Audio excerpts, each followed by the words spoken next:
ஒரு அழகான கிராமத்தில் கார்த்திக் என்ற ஒரு குட்டி பையன் இருந்தான். அவனுக்கு எதுவும் முடியாது என்று நினைப்பான். நான் முயற்சி செய்தாலும் ஜெயிக்க மாட்டேன் என்று சொல்லுவான். ஒருநாள் தாத்தா அவன் கையில் ஒரு சிறிய விதையை கொடுத்தார். இதை கண்ணியமாக நடு, தினமும் தண்ணீர் ஊற்று என்று தாத்தா சொன்னார். கார்த்திக் அந்த விதையை நட்டான். ஒரு நாள், 2 நாள், 3வது நாள். எதுவும் முளைக்கவில்லை. கார்த்திக் சொன்னான், இது வேலைக்கு ஆகாது. அப்போது தாத்தா சொன்னார், முயற்சியோடு பொறுமையுடன் இருக்கணும். ஒரு நாள், அந்த விதையிலிருந்து ஒரு சிறிய முளை வந்தது. கார்த்திக் ரொம்ப சந்தோஷப்பட்டான். நாட்கள் சென்றன.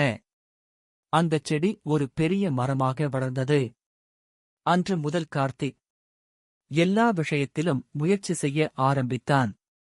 சிறிய முயற்சிதான் நாளை பெரிய வெற்றியாக மாறும் என்பதை உணர்ந்தான் கார்த்திக்.